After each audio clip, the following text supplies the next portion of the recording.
Hey everyone, it's Dylan with SeaTee Aquatics, and today we're going to be reviewing this Hanna Salinity checker. Alright, so I'm going to start and open this so you can see it's a sealed, brand new checker.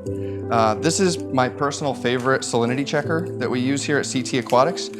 I have one almost at every location in order to be able to check salinity and not carry it around. This thing is super accurate. It gives you detailed reading. It can give you a readout in parts per thousand or in specific gravity.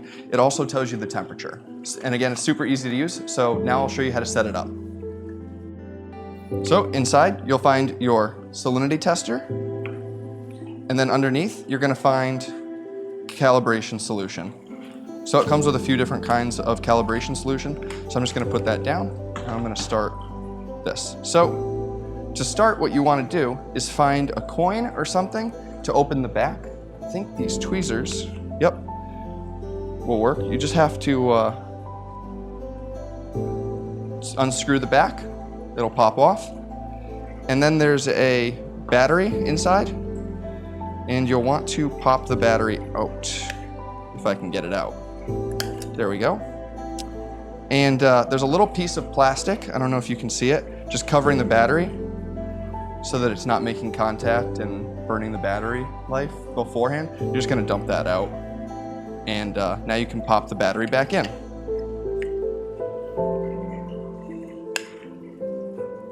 So now the checker's turning on and it's gonna read in parts per thousand. So personally, that's where I'm gonna keep it, but I'm just gonna run you through the program and how to change any settings if you so desire to. So I didn't put the back on. You're gonna wanna keep this open. This is how you're gonna change settings.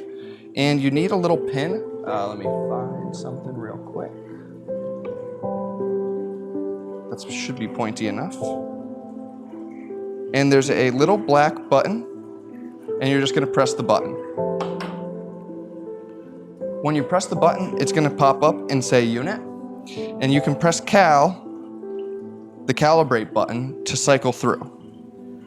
So you have parts per thousand, you have PSU, I'm not sure what that actually stands for, and specific gravity. So I either use specific gravity or parts per thousand.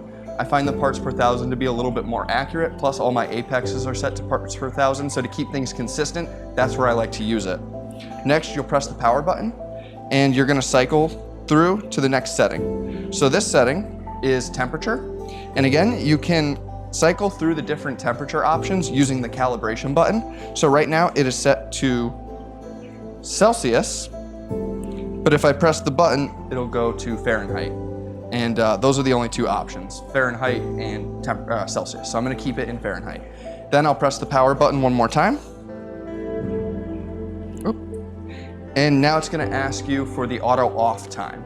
So I just like to keep that at the standard 8 minutes, but again, you can cycle through with the calibration button. And then pressing the power button again is gonna bring you back to your main screen. So those are the three options you have to change. Again, in order to change them, you have to just press the little black button in the back.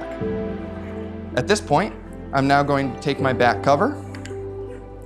I'm going to line it back up, and I'm just gonna screw my checker back together.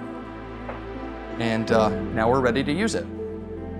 So it comes pre-calibrated out of the box, or it should.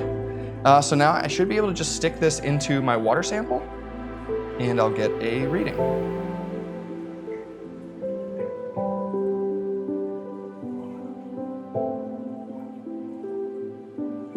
So the readings again in parts per thousand.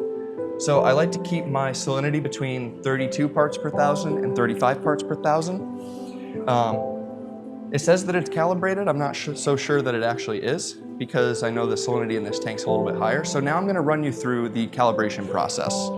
But you can see how it works. It gave us a temperature reading and a salinity reading. All right.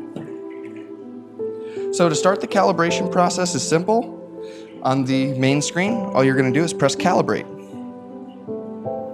Once you do that, it's going to tell you what to do. It says 35 parts per thousand for the test. So I'm going to grab a packet of the 35 parts per thousand solution. And I'm going to rip that open. So yeah, we'll press the calibration button. I have my 35 parts per thousand sample ready, and I'm just going to stick the probe into the calibration solution and just tap it to try and get any bubbles off. At this point, you can see that the screen has changed to record, and it is now setting this value within the probe. So it's calibrating it automatically. This just takes a bit of time. It says store, and now it says we're at 35 parts per thousand. So if I pull the probe out of the solution, put it back in, it should read pretty close to the 35, which just proves that it's calibrated properly. But just give it a second to settle. It is reading a little bit low, so I'm just going to press the calibration button again and drop it back in.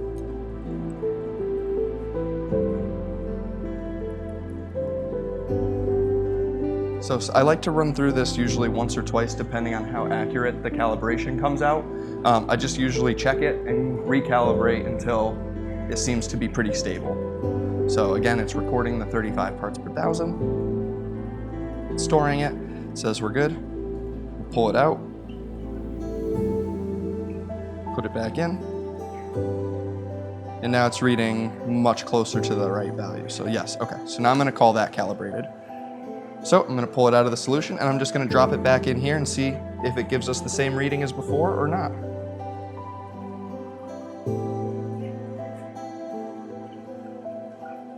Now that it's calibrated, it will hold this calibration for a very long time. It'll be very accurate. And like I said, it's as easy as just sticking the probe into the water in the tank, and now you have your reading. Remember, if you enjoy our content, please like, subscribe, and ring the bell for notifications to join us on our journey through the sea.